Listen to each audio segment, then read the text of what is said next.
Hello everyone, Zelleranth here, and it has been officially announced on X that Kakona will be the next unit coming out on a debut banner.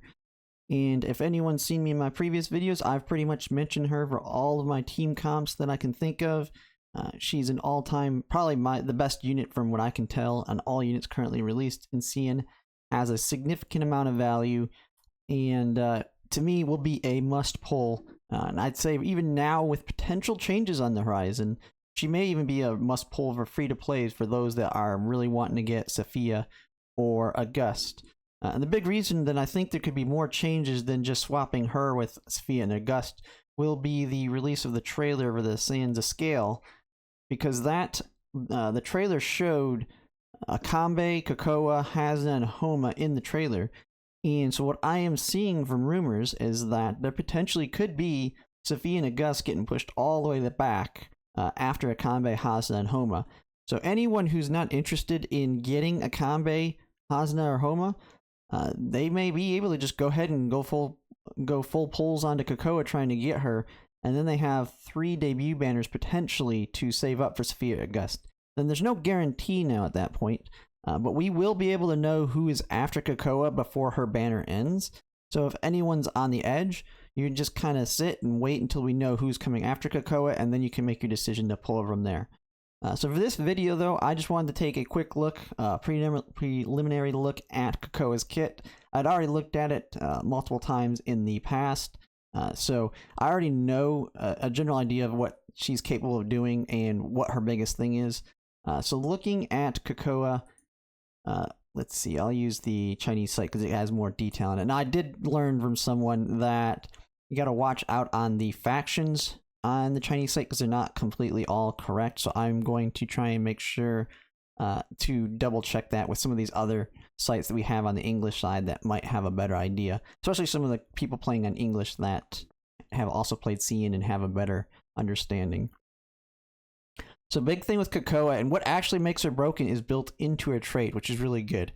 Now you will see a lot of creators say that she's just a side grade until you have her at 5 stars, which you could say that could be potentially true, but she has a lot of great stuff built into her kit that I will be utilizing her right off the bat, even though I won't have 5 stars immediately. The biggest reason everybody says that she is, and it is true that she becomes the meta absolute best at 5 stars, and it has to do with this last one here, happiness. So the happiness reduces the energy consumption by 1 point and reduces the cooldown of the next skill that the unit that gets it uses.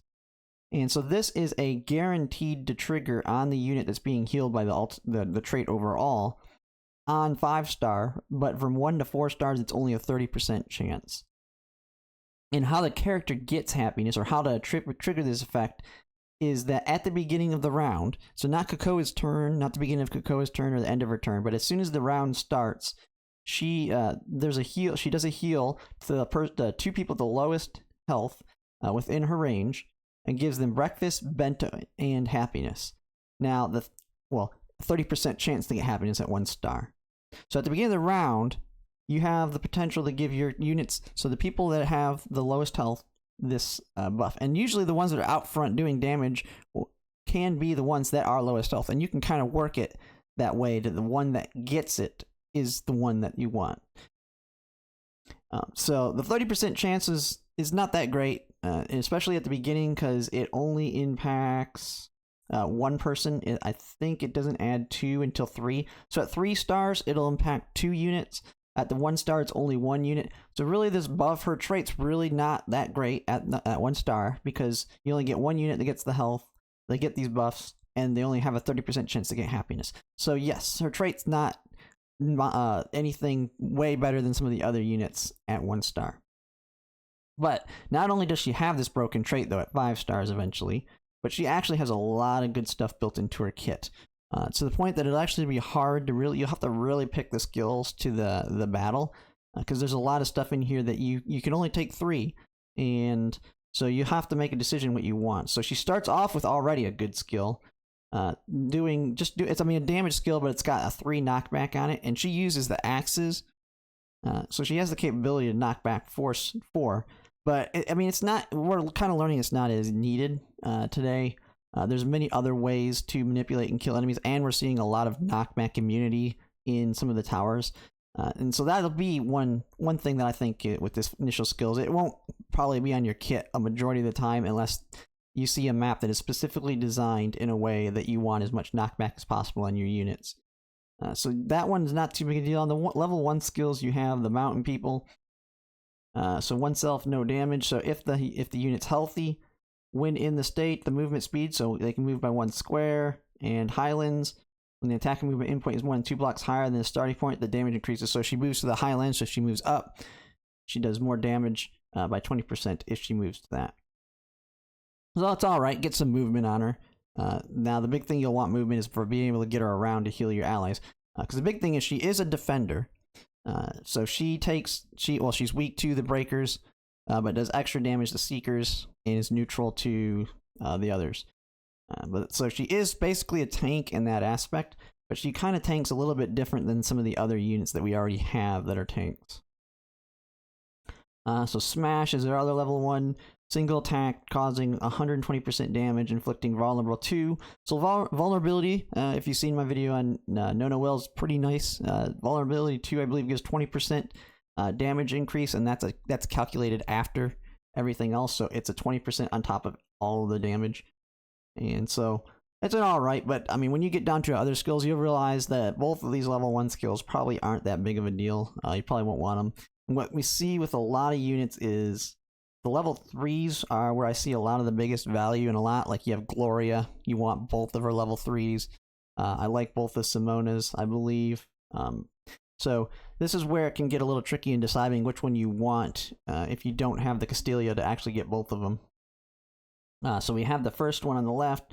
So it's a passive block, and when near death state, all friendly troops within 2 squares are defense support. So from what I understand from this one, I've looked at other people that have the actual English translation, is that when she does block, so she can block for the teammates, like many of the other defenders, and she can do this as many times in a round as once. So she's got, in one area, she can block multiple times for all your teammates. The big thing is if she goes to near death or the dying state, she won't actually block, so she actually self-protects herself. You'll see with other units like Maitha, if you have Inanna, her guard, when they're doing these blocks, if they are very low health, they will still block regardless and just die. So Kakona will not block if she's in the dying state, so that's actually one good thing, that she's not going to be suicidal like a lot of the AI are. So really good there.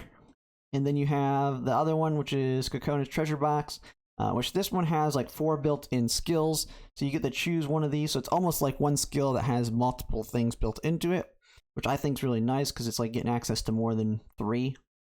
So you have this Electric Bandage, single target healing, so you can do a heal. Another single target heal, but this one's at 45%. It restores energy, and it can use 3 times a battle. This one's a skill that dispels all debuffs on a target, increases their damage reduction 3, and immune to debuffs.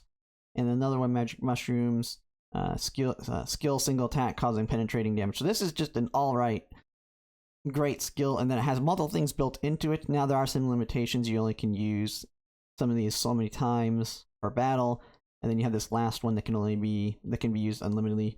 And that's a big thing with Kakona that you don't see as much with the other defenders. I mean, Maitha kind of has it, but she actually has a lot of healing built into her kit.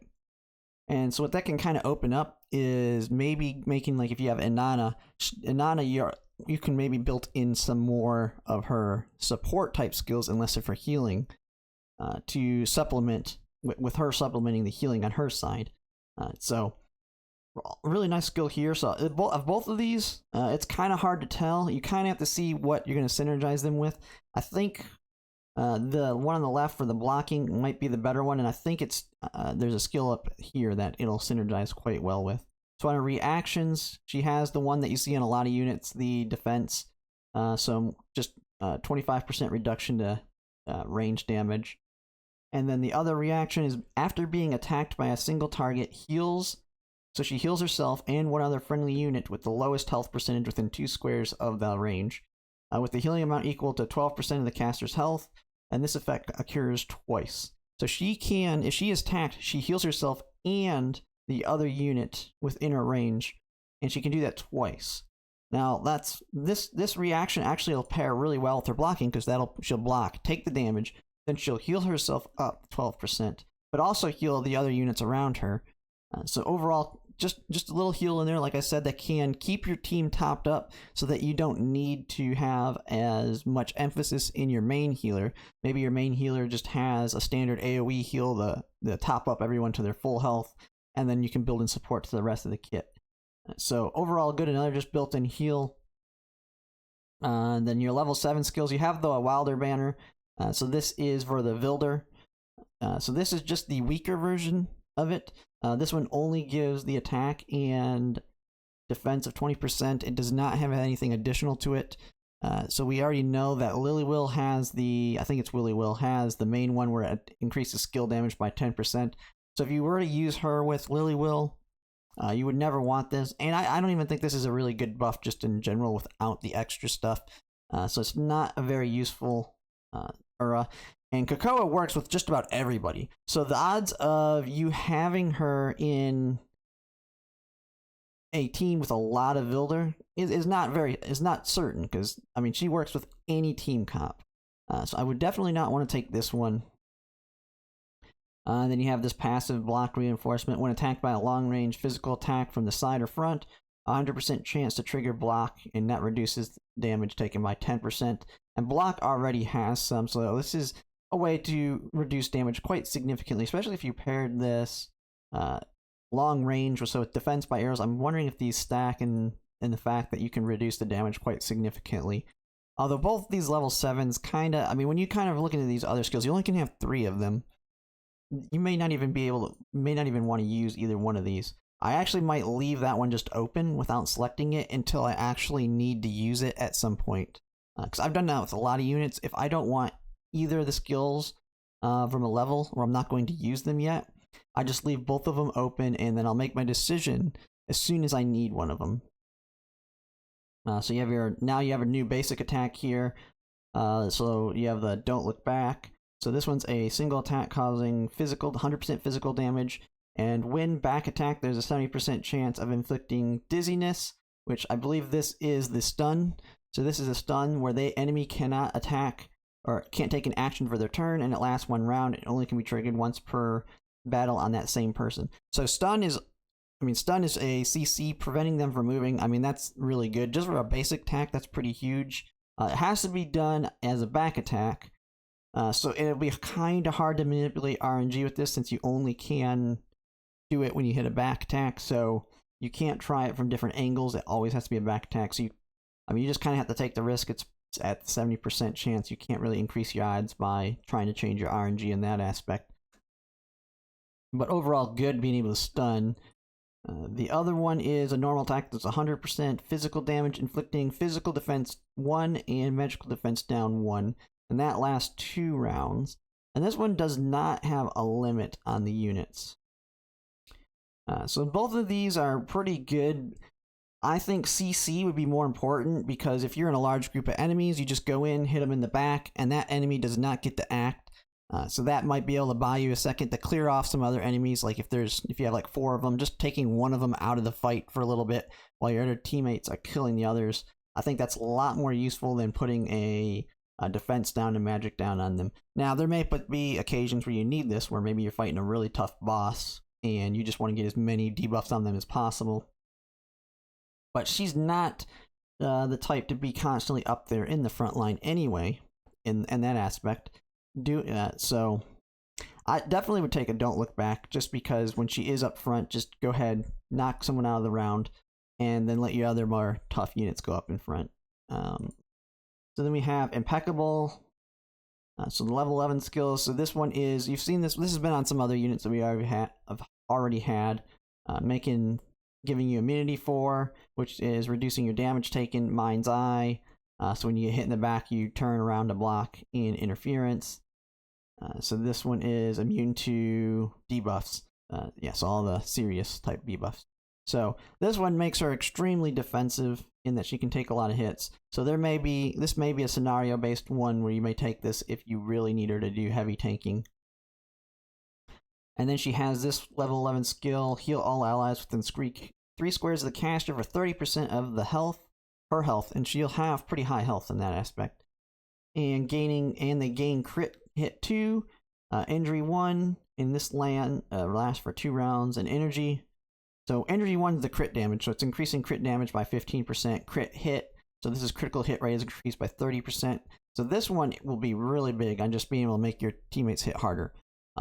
Giving them more crit just to actually do the crit damage, and then as well as increasing that. This was a must-have, I would say.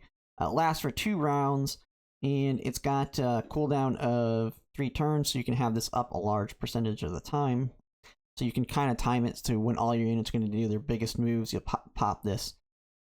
So kind of looking at her skills, she has a lot built into her that is really, really good, that all synergizes. She has a lot of heals in her kit, so she can kind of supplement your main healer. To me, the biggest things you'll probably want to take would be both of her level 3 skills are good. I almost want to say that ones that I would have would be the 2 level 3, like my main kit that I would have on her most of the time would probably be both level 3 skills. So you get the heal, and you basically these 4 extra abilities built into this one. This one will make it where she can block, and I pair that with the reaction to heal when she gets blocked, so another heal built into her kit. So it's almost like I'm making her a healer slash defender. And then you'll have Iron Pot Stew to increase the critical hit and critical damage. And so she's both buffing them, she's taking the hits for your teammates, and when you eventually get her to 5 stars, I mean, she has this ability at the beginning, it's just not going to trigger that often, but at 5 stars, you get that happiness buff, which will reduce cooldown and reduce energy use by the skill use of your lowest 2 HP teammates. That's what absolutely makes her broken. But then also all the support kits stuff built into her kit makes her quite awesome. So overall, Kakona is, to me, a must get. I actually was planning on prioritizing her over Sophia and August, as in when we learned that she would be the next unit in the banners. Even if Sophia and August are the ones to come after her, I will go all the way to 180 pity if needed to get her. She overall will work in just about every team. I'm going to kind of in my next video, when I go more in depth on her and team comps, I'm going to kind of look at the teams that need her the most, because she works with any team. Like, I would throw her in any team comp and she will do great. But there are some teams that she is better with than others, in that team relies on her quite heavily. One of them that I've mentioned in the past when it comes to team comps, and I'm probably going to update that video when we learn the next banner coming after Kakona. So we can kind of figure out poll priorities regarding the significant changes that we could be seeing. But a Kanbei really like, if you're going to go over a Kanbei, you do want Kakona, because he is very energy intensive. So Kakona does that. You have the same thing with Karis and some others. I have not had the chance to look at Hasdan Homa, so I will be looking at their kits as well and trying to get some do an analysis on them and just kind of see what would be the poll priorities if that is indeed true, that it's going to be Kakona and then Akanbe has Nahoma before Sophia and August, because I think that changes a lot of people's thoughts on who they should pull on. Now, it definitely does look like they're changing things up to keep us guessing. They do not want us to be able to predict who the next units are, and that is probably to get people to spend, because yes, you'll pull Kakona thinking that Akanbe, Haza, and Homer are coming up. But then they could just switch it up and throw Sophia or August out there, and now that you've pulled and threw everything at Kakona, you may not have the pulls now, and so that might entice you to spend. So we don't know what their actual plans are, but they definitely look to be changing things up. So just be prepared for anything on the banners after Kakona. Like I said, I would wait until, if you are hurting or you feel like free to play and you don't have that many pulls, I would wait to pull on Kakona until we know who the next banner is. So you can actually get a good idea if you're going to have more pulls to save up for Sophia and August.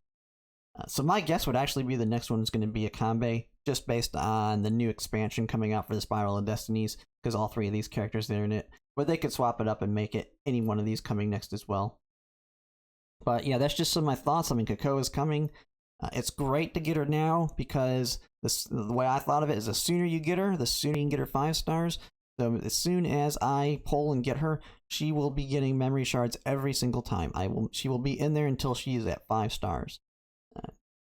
And so that's just some of my thoughts. And just put in the comments what your thoughts are on Kakona and the potential changes to the banner order. Thanks for watching.